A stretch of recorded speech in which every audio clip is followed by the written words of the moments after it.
A estrela da prova vai ser essa coisinha aqui, ó. Revolução Chinesa. Os caras vão discutir China pra caramba, certo? Vai ser a grande estrela da prova. Onde que eu passo esse trem aqui? O meu. Pra cá? Pra lá? Hã? O Japa? É o Japa, Daniel Iraishi. Não. Galera, então olha só. Presta atenção, o que vai aparecer nessa prova? Lindezas, China, socialismo de mercado, certo? Lembra que você tem um Estado socialista com uma economia capitalista. Não se esqueça que é um Estado socialista, mas eles ganham dinheiro de forma capitalista. Tudo bem? Destaque aqui as zonas econômicas especiais. Zonas econômicas especiais. Beleza? Lembre-se que a China hoje, ela é ou não é uma superpotência? O que você acha, neném? É ou não é? Vai depender do texto. Lembra que o texto é soberano. Você lê o texto e cara, se o texto falar que a China é corintiana, você mete bronca, entendeu? O texto que manda. Ok, lembra que a China chega como uma grande candidata, na pior das hipóteses, a peitar os Estados Unidos nesse processo. Dá para você pensar numa nova Guerra Fria, certo? Esperta com a nova Rota da Seda, esse projeto trilionário da China, envolvendo infraestrutura, oleodutos, gasodutos, portos, tá? Saindo pela Ásia, pela África, Oriente Médio, chegando até a Europa inclusive. Neocolonialismo na África. Lembra que o que está em jogo é a soberania dos países africanos. Soberania dos países africanos. Beleza.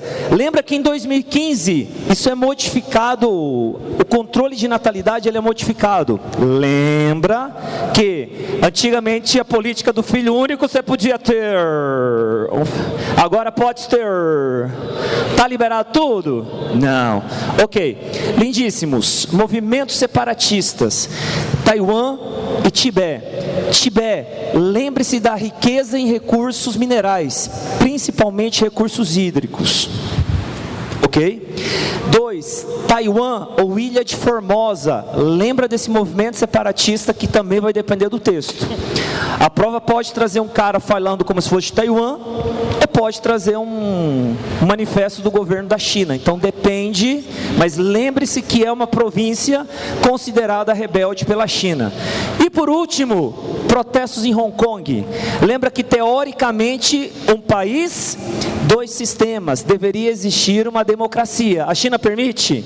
Não, porque ela escolhe os candidatos que o povo de lá vota. Não é uma democracia real, tá bom? Tudo bem? Belezinha. Tamo junto. Aqui só 3 questões, lindo, não dá mais do que isso. Queria te dar mais, mas só 3 questões, tá bom? Tudo bem, vamos lá, passa, eu que passo. Ilha de calor, fenômeno climático urbano, antrópico ou ambiental? Antrópico, causado pelo ser humano. Fatores que causam, lembra? Asfalto e concreto, escassez vegetacional, verticalização e poluição atmosférica. Qual é o conceito? Aumento da temperatura nos centros urbanos. Tudo bem? Aumento da temperatura nos centros urbanos. Belezinha? Anotou? Vamos nós. Inversão térmica, fenômeno climático natural. Fenômeno climático natural causada pela chegada de uma frente fria. Como é que é a nossa diva? É a massa polar atlântica. Beleza. Qual que é a moral? Você vai boicotar, você vai travar a corrente convectiva. Qual que é a vantagem dela? Ela leva poluentes para cima. Tudo bem? Lembra que é um fenômeno natural. Se não tiver poluente, lindo do meu core, pelo amor de Jesus, se não tiver poluição, não tem problema. Tudo bem? Belezinha? Estamos juntos? Se cair isso daqui na prova, ele vai falar de Los Angeles ou principalmente São Paulo. Lindezas, lixo, resíduos urbanos. Lembre-se, poluição pelo chorume, solo e recursos hídricos. Lembre-se da produção de metano, CH4, um poderoso gás, estufa. E lembre-se também dos vetores de doenças, né, Borella, vetores de doenças. Ó, Borella, que lindo. Fala que ele não é lindo. Borella ou Jurema? Jurema. Borella. Você perdeu. Só dó. Pessoal, então, vetores de doenças, roedores e mosquitos, leptospirose, enfim, lembra do Aécio do Egito, né? Chikungunya, que é um monte de doença que eles transmitem lá, beleza. Lindíssimos, especulação imobiliária, valorização, segurado de imóveis para esperar sua valorização. Lembra que isso daqui é a apropriação indireta de recursos públicos. Dá para guardar essa ideia? Apropriação indireta de recursos públicos, certo? Periferização, beleza, estamos juntos. Gentrificação, pontos comerciais, construções que valorizam a região, ok? Lembra dos Berlândia Shopping, lembra do Itaquerão, estádio do Corinthians. Qual que é a grande? Corinthians. Vai Corinthians. Lindíssimos, lembra que tudo isso daí vai provocar a expulsão velada da população mais pobre. Ela será expulsa daquela área, de forma velada. Viu? Passou o olho, passa o olho, passa o olho, passa o olho. Técnicas de manejo, só por curiosidade mesmo, quais são os 3 fatores históricos que explicam a concentração de terras no campo do Brasil? Lembra? Sesmarias, Revolução Verde, Sesmarias, Lei de Terras e Revolução Verde, beleza. Técnicas de manejo, lindíssimo. Recuperação das propriedades físicas, químicas e biológicas do solo. A gente discutiu pra caramba isso em sala. Curvas de nível ou terraceamento, pensa no objetivo, evitar aquele negócio chamado erosão. A prova adora o termo erosão laminar. Lembra que é aquela erosão inicial que vai rasgar o solo como uma lâmina, provocando aquela ferida. Erosão laminar. Objetivo dos dois, o mesmo. A técnica que é diferente. Aqui você faz aqueles degraus bonitinhos, lá na Ásia conhecido como agricultura de jardinagem, certo? E aqui você vai plantar em fileirinha, ou um termo mais técnico, respeitando a cota altimétrica. Plantio direto, você vai plantar no resto da colheita, a famosa palhada, lembra? Restos de galhos, resto da colheita, galhos e folhas. Você vai criar um tapete orgânico com 2 objetivos: proteger o solo da erosão e provocar uma adubação orgânica. Belezinha? Belezinha? Belezinha? Tudo bem? Lindeza. Tamo junto. Você viu tudo que tinha para cair nessa prova, certo? Acredita em você, acredita no trabalho que foi feito. Cara, você é foda. Linda, você é foda. Vocês vão para cima desse negócio. Nada de ficar com medinho. Mostra a tua cara, arrebenta, porque quem é que vai passar dá um grito?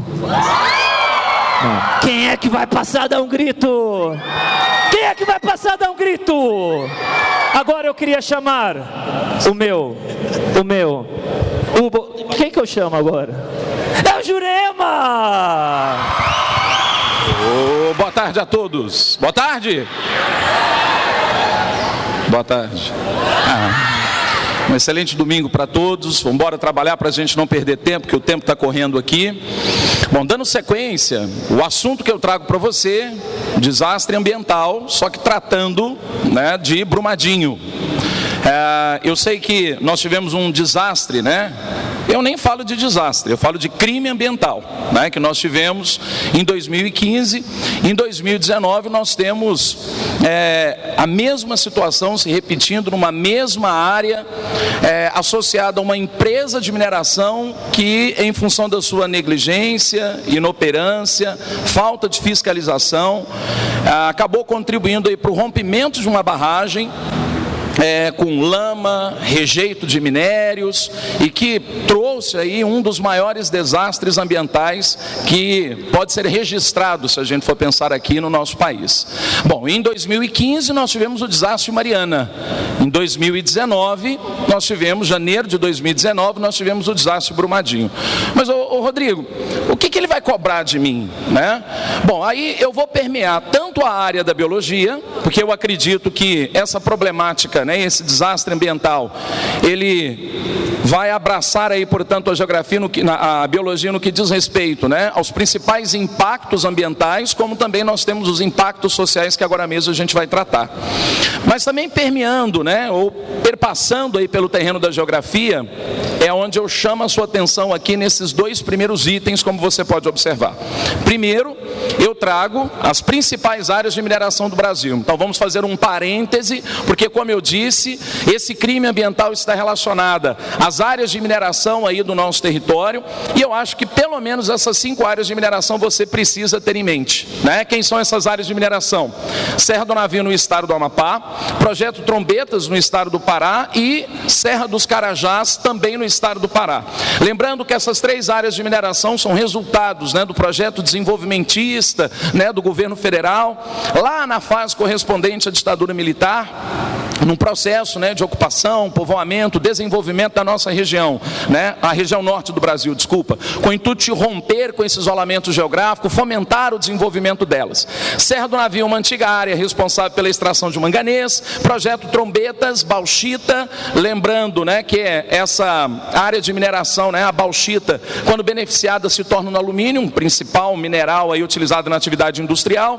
Serra dos Carajás, uma importante área de mineração, Serra dos Carajás ou Carajazão, desenvolvida aí na década de 80, área responsável pela extração de minério de ferro, manganês e bauxita.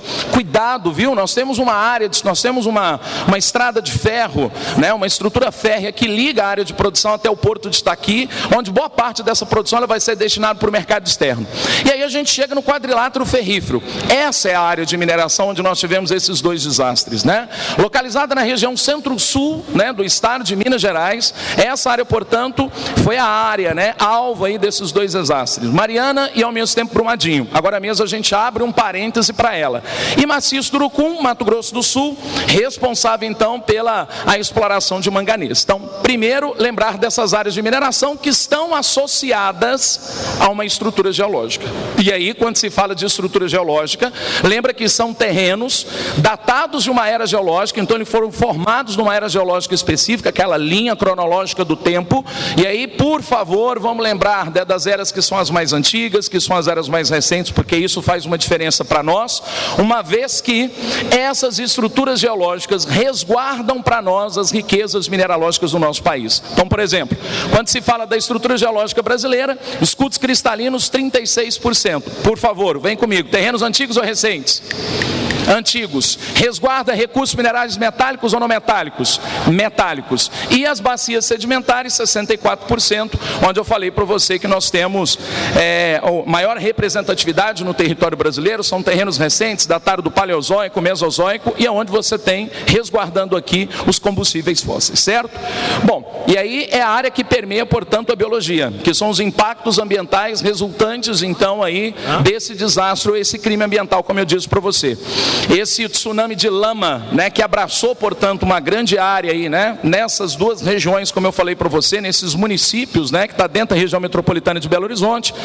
Aí nós tivemos, né, comprometimento da fauna e flora, alteração da potabilidade e a qualidade da água. Quando se fala dos impactos sociais, as perdas materiais e ao mesmo tempo humanas, desapropriação de áreas, a população foi obrigada, né, a sair dessas respectivas áreas com medo, né, e voltando de novo nessa questão dos problemas ambientais, a alteração desse ecossistema acabou contribuindo para a geração de focos de doença, né, esses vetores migrando então para as cidades, tá? Bom, aí dando sequência, Isso. Aí aqui à sua direita, lembra desse mapa? No caso, à sua direita aqui você tem, nessa área mais clara são os escudos cristalinos, nessa área mais escura são as bacias sedimentares. Aqui do lado você tem a área correspondente ao quadrilátero ferrífero. Por que quadrilátero, Rodrigo? 4 municípios, né, que cercam a importância dessa área de mineração aqui no Brasil. Cuidado, duas formas de escoamento dessa produção. A área de produção, né, que é aqui no centro-sul de Minas, né, o quadrilátero ferrífero até o Porto de Vitória, em Espírito Santo, a estrada de ferro Vitória-Minas, onde essa produção mesmo vai para o mercado externo, e aí, portanto, o mercado interno, né, que é a estrada de ferro central do Brasil, alimentando 3 usinas siderúrgicas, Usiminas, Cosipa e CSN, beleza? Bom, então, acho que esse é o primeiro assunto que eu acredito, né, que está bem claro para você. Vamos dar sequência? O segundo assunto, ciclone, tufão e furacão. Rodrigo, por que você trouxe esses fenômenos meteorológicos? Cara, esse ano, né, o mundo marcou aí a ocorrência desses fenômenos em áreas que a gente já conhece, onde elas estão suscetíveis a eles, né? E aí, quando se fala de ciclone, tufão e furacão, nós estamos falando de um fenômeno meteorológico que é marcado por ventos muito fortes e chuvas torrenciais. Mas, Rodrigo, o que vai diferenciar um furacão, um ciclone de um tufão? A área de ocorrência e ao mesmo tempo a velocidade dos ventos, porque o fenômeno praticamente é o mesmo.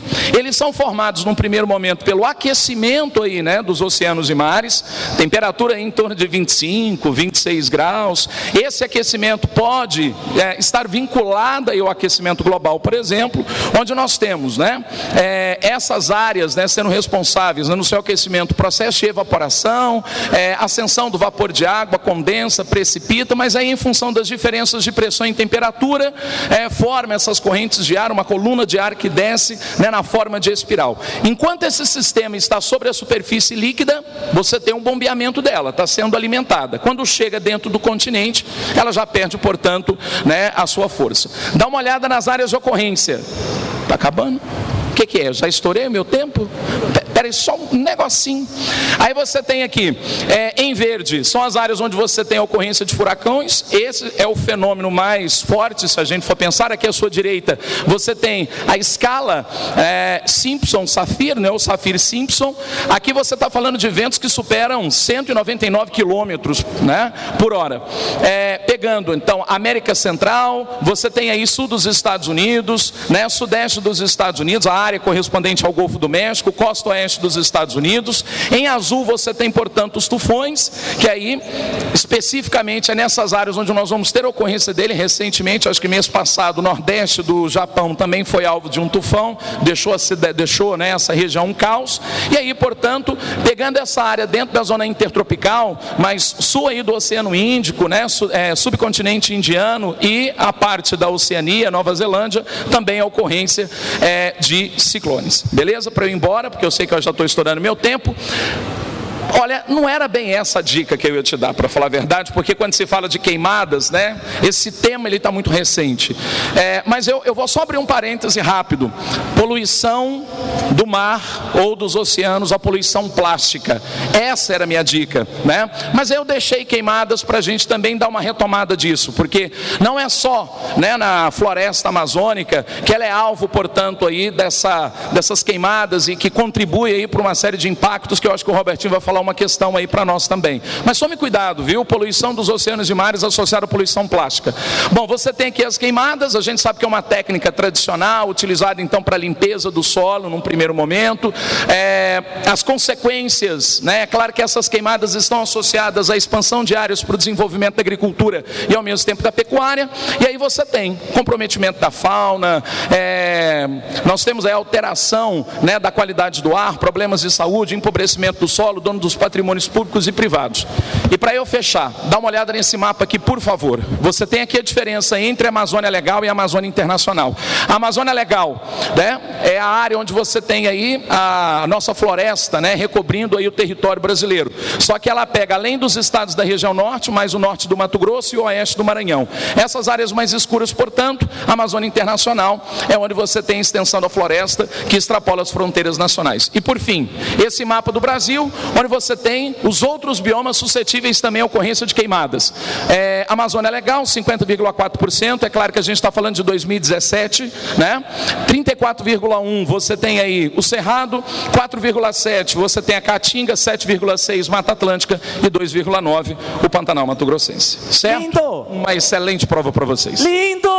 Primeiro que a gente pede para vocês, olha, a gente fez um trabalho, nós trabalhamos, confiamos muito no que vocês estão pensando, naquilo que vocês acreditam e pedimos a Deus que dê tudo certo para vocês. Então, cabeça fria e vamos firme. Lógico que a minha conquista é nossa, tá joia? Então vamos rapidinho o que interessa. Dê uma olhada para vocês verem. Eu preparei algum conjunto para nós discutirmos aqui rapidinho, para vocês verem em cima de potencial. Nós estamos preocupados com que o Brasil se projeta no cenário internacional. Então, essas aqui são todas as características, pensa para você ver, o que esse país pode oferecer para o mundo. Mas, em contrapartida, quais são os desafios que nós temos? Então, eu tentei imaginar ou trabalhar com a cabeça do examinador, aquele cara que está levando a sua prova. Então, olha para você ver, Brasil disparado, né? É o maior produtor de café, tá? Lógico, divide aí com a Colômbia e com a Quênia, tá? Grande produtor de suco de laranja, maior produtor mundial de etanol à base de cana, não confunda com os Estados Unidos, a base lá é, no caso, o milho.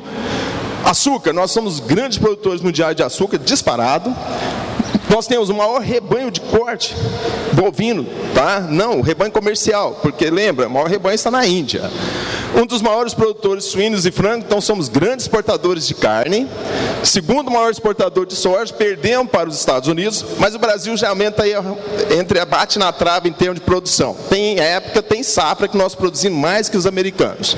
Segundo maior, Rodrigo acabou de falar para vocês sobre o quadrilátero ferrífero. Então nós temos a maior, sabe, um dos maiores exportadores de minério de ferro do planeta, tá?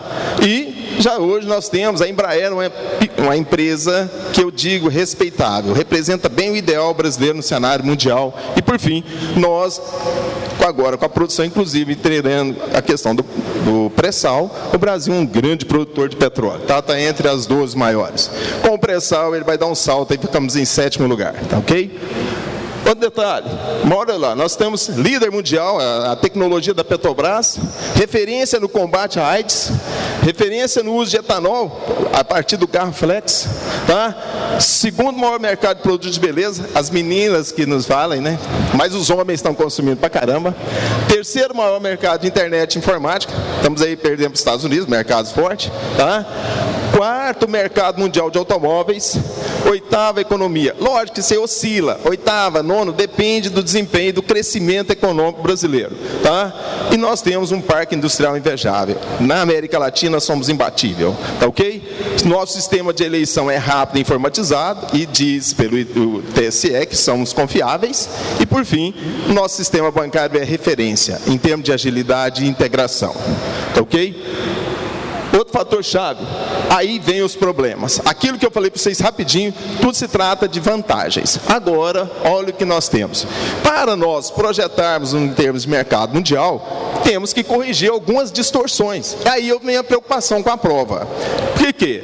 Para você colocar esses produtos no mercado mundial e integrar economicamente, precisamos ter uma infraestrutura capaz, ideal de escoar o nosso produto. Começamos com o sistema de transporte. Nossas ferrovias estão capengas, tá? Não temos um sistema integrado. Lembrem, as nossas locomotivas têm bitolas diferenciadas, então esse é um problema de integração. Nossos portos ainda é moroso, lento, então as rodovias apresentam problema, e vocês conhecem muito bem, além dos custos. Então, para que nós possamos ter condições de competir de igual para igual no mercado mundial, temos que correr atrás. De quê? Dessa infraestrutura. O Brasil, eis aí a detalhe para vocês ficarem atentos quanto à infraestrutura que nós precisamos modernizar para atender o mercado de acordo com a sua necessidade. Tá ok? Um dos fatores chaves, só para vocês terem noção, coloquei aí, projetando para vocês a malha ferroviária brasileira e a malha ferroviária norte-americana. Nossos transportes são todos periféricos, voltados para fora. Os transportes dos países desenvolvidos são integracionais. Eis a diferença quando você fala em termos de custo. Isso vai implicar o que nós chamamos de custo país. Custo país se refere a todos, se refere para produzir qualquer bem. Então, os transportes é um que pode ser decisivo na hora de definir o frete, que vai depender da nossa competitividade. Ok? Não esqueça, para tentar corrigir atrás disso, olha, nós temos nosso corredor de exportação, todos periféricos, claro, voltados para fora, mas é uma vocação da economia brasileira, vender commodities e vender para o mercado mundial. Então nós somos grandes exportadores de matéria-prima. Não esqueça, número 1, representado pelo Porto Itaqui, lá no Maranhão. Número 3, Tubarão e Vitória. 2, é o maior porto brasileiro, é o Porto de Santos. 4, Paranaguá. E o 5 é o Porto de Rio Grande, no Rio Grande do Sul, que é o Porto do Mercosul. Correto? Uma grande importância para vocês verem, e aí uma dica muito interessante, é de fazer com que o nosso sistema se torne viável. O que nós colocamos? Essa imagem do governo federal, mostrando para vocês um novo ramal, que nós chamamos de Ferrovia Norte-Sul. Isso é uma tentativa do governo melhorar a competitividade do nosso produto no mercado mundial. Trocando em outras palavras, significa baixar o custo do frete e projetar o mercado brasileiro com grande ênfase. Tá? As mercadorias brasileiras chegar competitiva lá fora. Então o que nós temos? Vamos provocar a integração do ramal norte e nordeste com o centro-sul. Excelente. Aí você teria uma forma de baixar o custo do transporte. Tá ok? Outra via interessante, o Rodrigo acabou de falar da questão da Amazônia legal, é os ramais que vão dar vazão aos produtos da região centro-oeste em direção à Amazônia. Então nós temos aí as hidrovias, a saber, principalmente a hidrovia Madeira-Amazonas, saindo de Porto Velho até o Porto da Cotiara, lá para o que perto de Manaus, então no estado do Amazonas. Aí olha que vocês verem, quando eu dou a vazão para o norte, eu tenho a tendência de melhorar, diminuir a distância e, logicamente, diminuir o custo do frete. Tá ok? Outro fator-chave é a globalização de mercados, rapidinho. Essa é a densidade dos cabos que ligam as Américas, que ligam a Europa, que ligam a Ásia e a África. Tá? Uma coisa que vocês têm que notar, o hemisfério norte, a densidade delas é maior em função do poder, em função da capacidade de transmissão de dados, e mercado, e poder aquisitivo. O hemisfério sul, ela é menos densa, principalmente se levando em conta o continente africano. Tá? Conforme o professor Milton Santos já falava, globalizar, integrar nem sempre significa que vai integrar todo mundo. O que é? As consequências nefáticas, chamadas maléficas da globalização, é isso que vocês estão vendo aí. Tráfico humanos, tá? Então nós temos que pensar no aspecto positivo, mas hoje eu trouxe uma visão mais pessimista, né? Quando eu falo dos aspectos negativos da globalização. Uma delas é a questão do tráfico humano, envolvendo também a prostituição. Outra, você tem a questão do narcotráfico, cada vez banalizando e questionando, né, o sistema de defesa desses países, tá ok? E, logicamente, o tráfico é importante. Essa aí, só para vocês terem noção, outra inversão. Ficam atentos, século XXI é o século das cidades, é o século da população urbana. Pela primeira vez na história, vive mais gente na cidade que no campo, e as consequências a partir daí. Por quê? Os desafios que o Jurema acabou de falar, principalmente o Boas, a questão da cidade, a questão dos efeitos maléficos disso em função de tudo que nós temos, tá? Por fim, as últimas dicas tá para vocês. Eu gostaria que vocês olhassem. Isso é uma imagem que nós temos uma família, tá ok? Que você imagina no Chad, poder aquisitivo é o efeito perverso da globalização versus uma família, por exemplo, peguei na Alemanha. Ficam atentos, infelizmente, aqui que nós voltamos a enfatizar, globalizar não é sinônimo de integrar, tá? Então você tem poder aquisitivo diferenciados e problemas associados. E por fim, a última dica são os rios voadores, tá? Que a gente fala para vocês, não esquenta a questão da Cordilheira dos Andes, e a partir dali, a chamada... Cai. A evapotranspiração, não esqueça que os rios, o desmatamento da Amazônia pode ser prejudicial para nós, tá?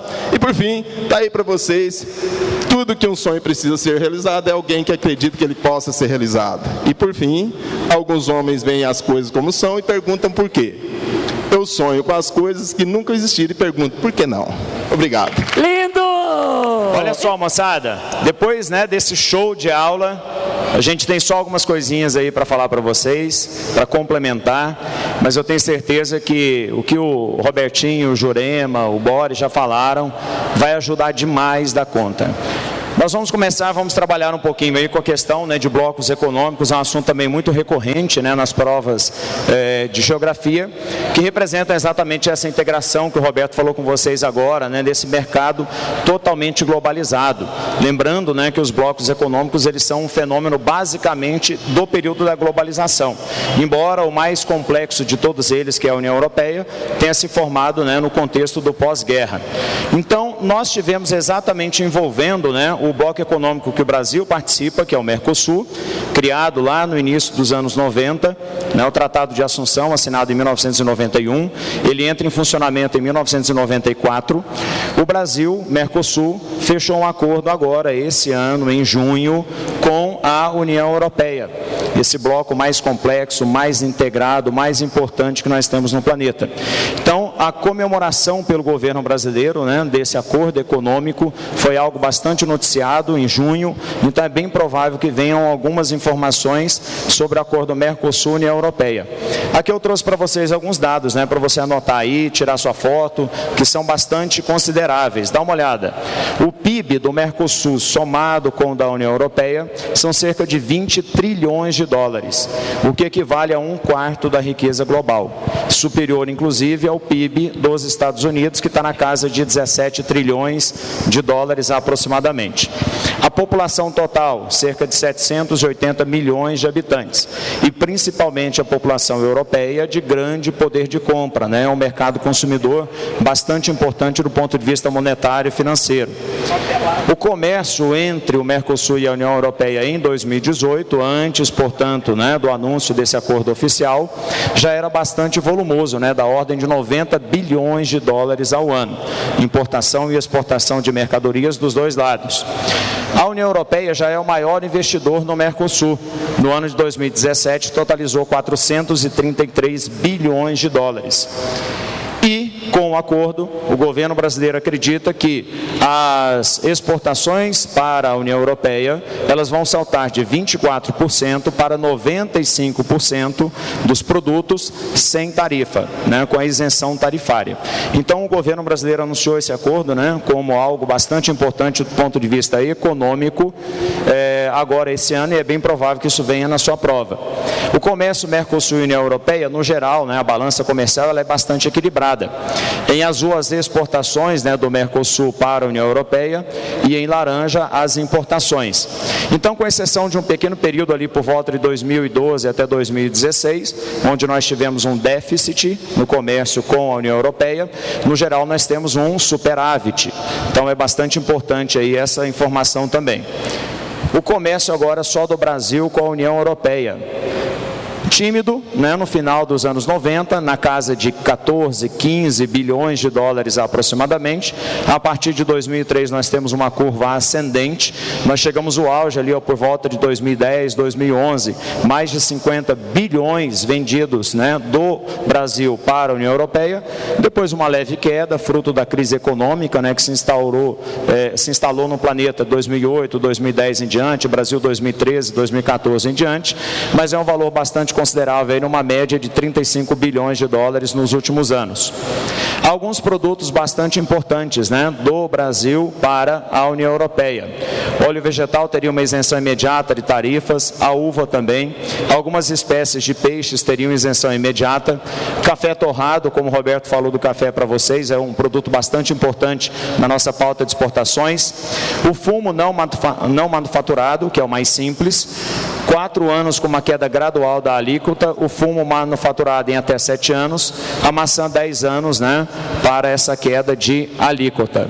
E esse acordo foi anunciado, né, na reunião do G20 em Osaka, no Japão, final de junho desse ano, Embora nós tivemos depois, né, o assunto das queimadas, que o Juju falou um pouquinho com vocês aqui na Amazônia, esse acordo ele tem que ser ratificado por todos os países lá da União Europeia e também aqui do Mercosul.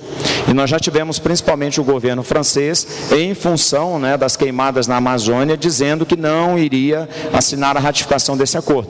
Então, após 20 anos de negociações, o acordo foi anunciado, né, como algo muito importante para a economia do Mercosul, sobretudo do Brasil, mas ele corre um risco de não ser ratificado por alguns países da União Europeia. Então, a gente tem que ficar bastante atento nisso também. Outra coisa importante que é desse ano, em março, a criação do Fórum para o Progresso e Integração da América do Sul, o famoso PROSUL. Em março, vários países aqui da América do Sul se reuniram em Santiago, no Chile, e decidiram criar um novo acordo econômico, né, um novo bloco econômico, que é esse aí, o PROSUL. Então, participam quase todos os países da América do Sul, com exceção do Suriname, com exceção da Venezuela, da Bolívia e do Uruguai. A América do Sul, pessoal, lá em 2008, havia assinado um outro acordo econômico chamado de UNASUR. Na época, a maioria dos países da América do Sul era governado por presidentes com orientação esquerdista. O Lula aqui no Brasil, a Cristina Kirchner na Argentina, o Rafael Correa no Equador, o próprio Hugo Chávez lá na Venezuela. Então, em função da queda, né, desses líderes de orientação de esquerda nos últimos anos, a UNASUR ela é considerada hoje pelos atuais presidentes do Brasil, da Argentina, por exemplo, como um bloco com uma orientação muito mais ideológica do que econômica. Então eles acabaram se reunindo, né, no Chile em março desse ano. Aí está a foto, né, dos 8 países integrantes comemorando, né, mais esse acordo, que deve trazer benefícios econômicos também, pelo menos essa é a visão do governo. E para a gente encerrar, um outro assunto bastante importante, também ligado a esse ano de 2019, bastante atual, uma intensificação, um crescimento, um surgimento talvez de uma disputa econômica bastante grande, bastante intensa entre as duas maiores economias do mundo, os Estados Unidos e a China. O Donald Trump, esse ano, chegou à conclusão, né, através das contas do governo, de que a balança comercial com os chineses era deficitária em cerca de 400 bilhões de dólares ao ano para os Estados Unidos. E, obviamente, que ele não vai aceitar isso, né, moçada? Então, ele acabou anunciando o anúncio, né, do aumento dos impostos de importação para alguns produtos chineses, e a China, obviamente, reagiu e também aumentou os impostos de alguns produtos que eles importam dos Estados Unidos. E isso pode levar, claro, a um aumento de preços, né, das mercadorias no mundo como um todo e prejudicar principalmente as nações em desenvolvimento, os países mais pobres, né? Então dá uma olhada aí, ó. Em média, né, o aumento das tarifas foi de 25%, né, na importação de produtos chineses para os Estados Unidos, o que representaria para o governo dos Estados Unidos, né, uma redução de 34 bilhões de dólares nessa balança comercial deficitária. Os principais produtos que os Estados Unidos querem tarifar, né? Produtos aeroespacial, robótica, manufaturados e automobilístico, e do outro lado a China com produtos principalmente automobilísticos e produtos agrícolas. Então é muito importante que você fique de olho também nessa questão dessa guerra comercial entre esses dois gigantes, né? A maior economia do mundo, Estados Unidos, 17 trilhões de dólares de PIB, e a China que vem em segundo lugar com cerca de 12 trilhões, ok? Galera, ó, um abraço, confia em você, tá? Você se preparou, você estudou e você vai arrebentar nessa prova, ok? Um abraço, moçada, valeu!